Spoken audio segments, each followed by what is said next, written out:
Is it necessary to awaken Kundalini energy? Om Namaste.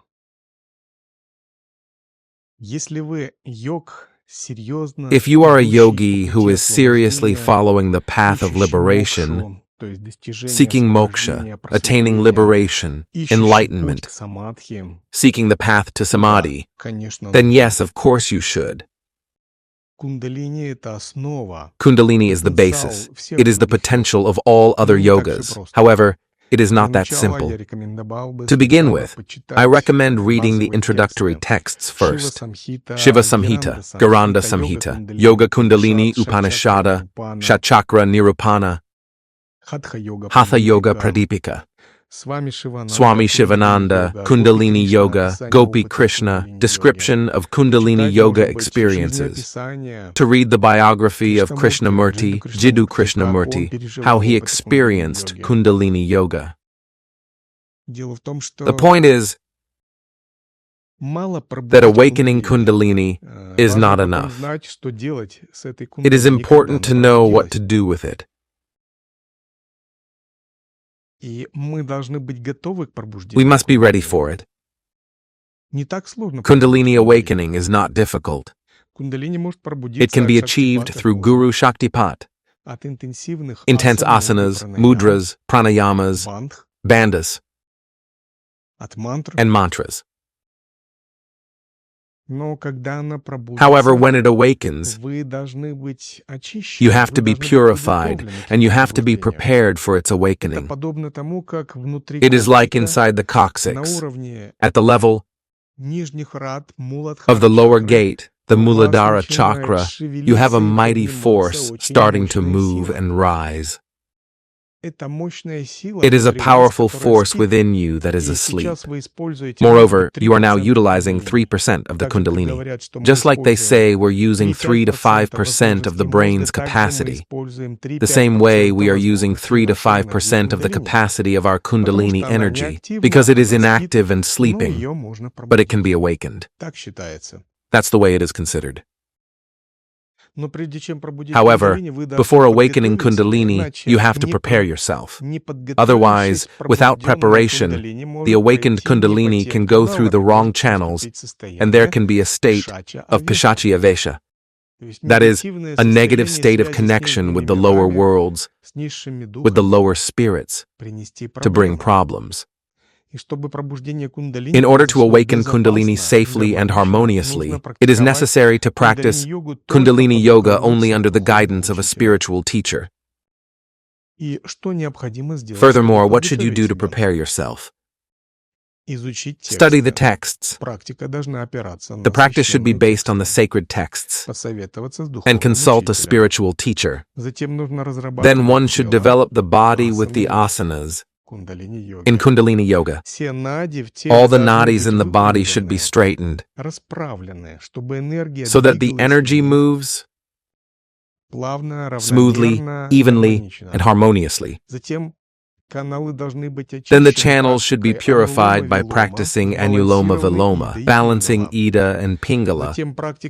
Then by practicing Sahita Kumbhaka, that is, practice with alternating breathing with breath holding. The energy should enter our channels and clean out them from impurities. It is counted if one does the cycles of Sahita Kumbhaka 80 times a day, in increasing proportion, starting from 6:24:12 seconds, moving to 8:32:16, then 10:40:20, then move to 12:48:24.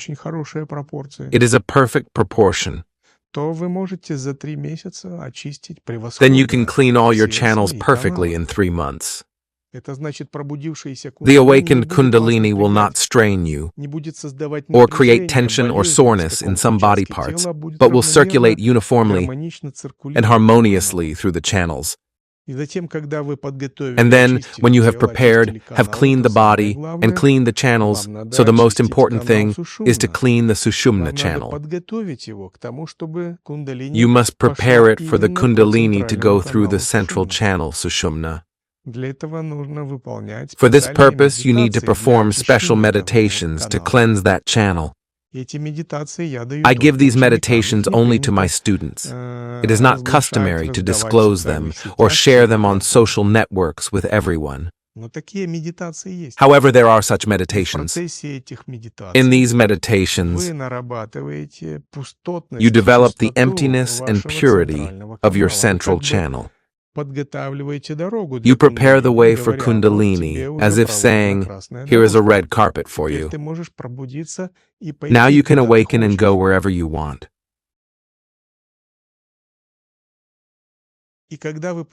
When you have prepared the energetic physical body in this way under the guidance of a spiritual teacher, the following point is that you must be prepared for the consequences of Kundalini's awakening. Kundalini awakening has consequences not only on the energetic level. It is also an entrance into the subtle world, into the subtle body, into the subconscious, an encounter with the contaminations of the subconscious and the contaminations in the channels. It is the opening of memories, memories of past lives. It's the opening of the ability, at least at the initial level, to clairvoyance, the ability to read other people's thoughts. This is the beginning of the departure of the subtle body, the beginning of astral traveling. It is the ability to plunge into the light by stopping the breath. Furthermore, you have to be willing to go that deep. You have to ask yourself, what am I looking for in these experiences? Am I looking for a new me? Am I looking for a new experience and adventure in other worlds? The answer here is that I am here looking for God. I'm here looking for absolute truth. I am here seeking liberation from my 5 shells. I am here seeking non-dual, pure, light-bearing consciousness. Here, you must create a robust foundation from Jnana Yoga. You must be firmly convinced, I am Atman. My Supreme Self is Brahman, is the Absolute. I am not the 5 shells. I am not the body. I am not the astral shell. And I am not the energy body, not the mental body, not the causal body.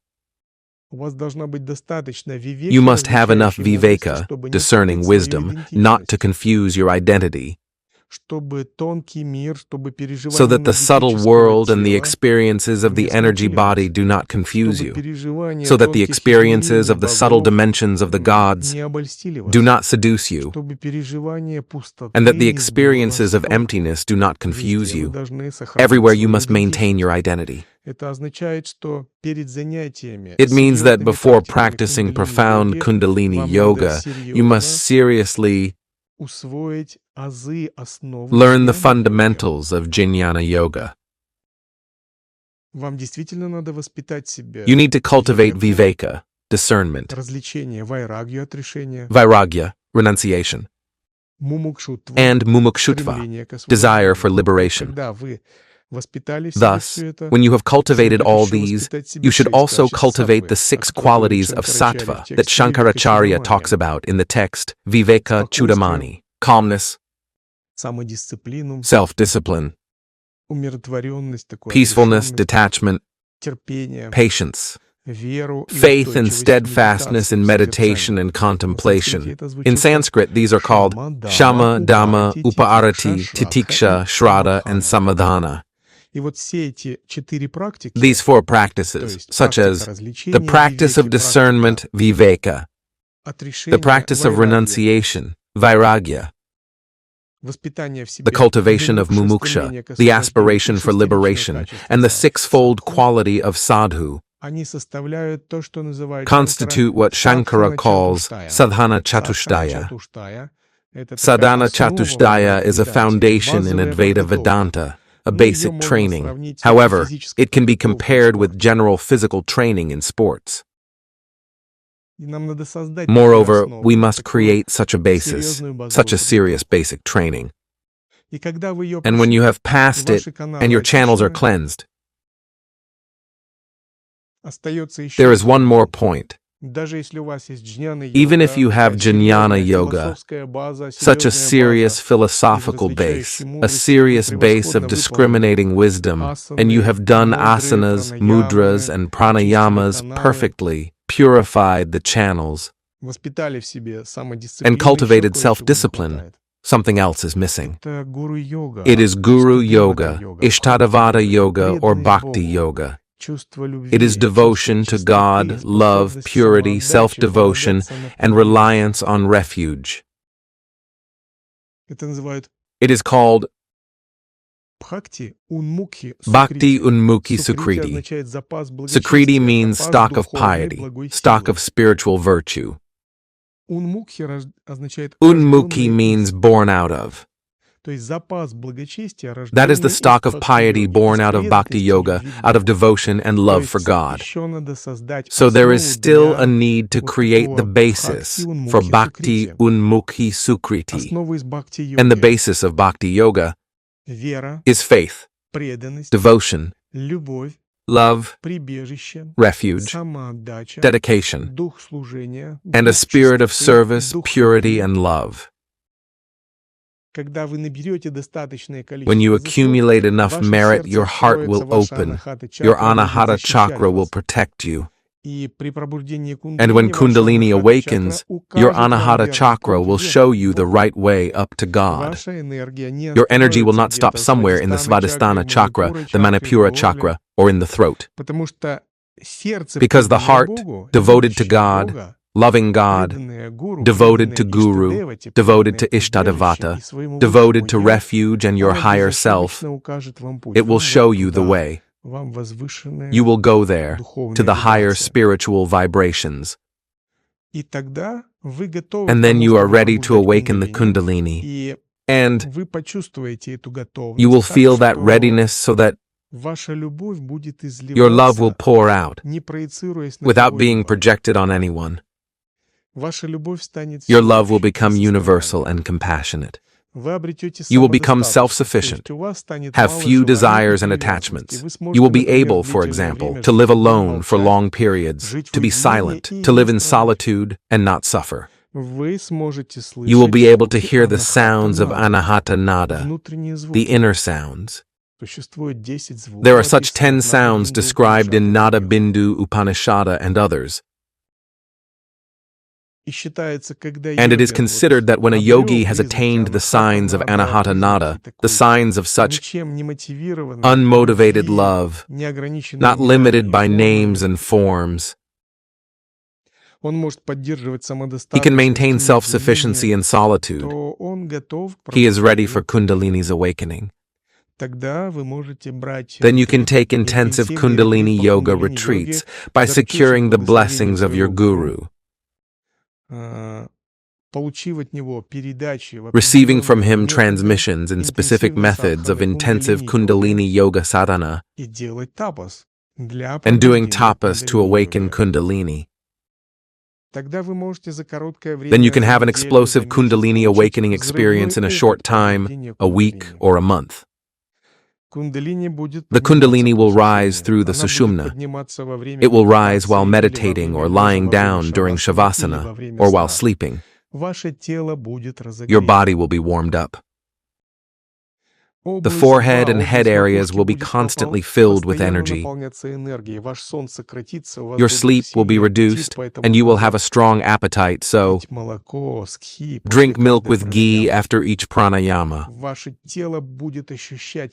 Your body will feel the overflow of energy, literally oozing with energy. This energy will move unhindered through the central channel. It will untie all 3 knots, all 3 grandhas, untying the energy in the forehead and chest areas, as well as Vishnu Granthi and Shiva Granthi, is essential. The energy will then begin to stimulate the Soma chakra, and the nectar will begin to flow through the inner region of the palate. This nectar will spread all over the body, and the body will experience different kinds of bliss. Yogananda in the top of the head Paramananda in the Anahata chakra, Virananda in the Manipura chakra, and Sahajananda, the most important kind of bliss, in the Svadhisthana chakra. Furthermore, meditation will no longer be just sitting in the dark with closed eyes. It will be stopping the breath, stopping the thoughts, entering into the light, leaving the body, immersing in pure white light or immersing in golden light, or perceiving the three gunas with subtle spiritual vision and breaking through into clear light. These will be very different experiences of meditation. Once a monk came to a Tibetan master. This monk was quite successful in his meditation. He could sit in meditation for 2 weeks without moving, being absorbed in various dhyanas, meditative states. He had clairvoyance. He remembered past lives. And this master said, "Well, you are meditating as it is. Of course, you are good. Well done. But nothing can compare to my type of meditation thanks to Kundalini Yoga. You will break through into the clear light through Kundalini Yoga, and your meditation will go to a totally different level." That master was Saint Milarepa. So when we have awakened the Kundalini, we will feel that our meditation has come to a completely different level. However, here is the question. To stay on this level, you will have to rethink your life, your values, and your goals. One may want to take sannyasa, because worldly attachments will leave him. Someone may want to live in seclusion, seclusion in an ashram with practitioners of his own kind. So you have to be prepared to know that the awakening of Kundalini changes your destiny. Kundalini will put you in front of the fact that either you follow the path of this world and stay on the same level, or if you want to grow, you follow the path of yoga, the path of sannyasa, the path of sadhu, for real. Kundalini will say, "With me you cannot play. You have to make a choice and be sincere and honest, because I will give you experiences that will devalue your attachments, devalue your plans, devalue your outlook on life, and devalue your worldview. I will dissolve you, and then create a new one if you are ready." And we have to think carefully here whether we need to awaken Kundalini. Those who have chosen to follow the path of Moksha have already made that choice, of course, but those who have not made it yet should think about all this. One should understand, what is my qualification? What is my readiness? What is my adhikari? Who am I in life? Am I grihastha, brahmachari, vanaprastha, karma sannyasi, or sannyasi? Probably need to accept some new status or accept later in the future, because it is a significant change in life first of all. If you read about Gopi Krishna's Kundalini awakening experience, you will understand what we are talking about. You cannot remain the same if your Kundalini is sufficiently awakened.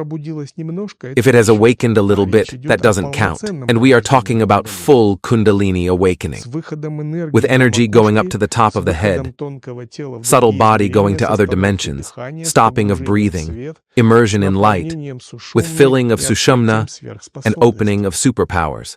It is another life. This is another world. You will then have to find yourself in this new world, find your role in this world, and learn to live in this world, taking into account that nothing else will remain the same. You will become a yogi. What is enjoyable for humans is not interesting for yogis, and vice versa. My blessings to all are that your Kundalini awakening will be safe, will be blessed, and guided by the spiritual teacher that you have, and by your inner deity and your inner self, and that all the saints will bless you,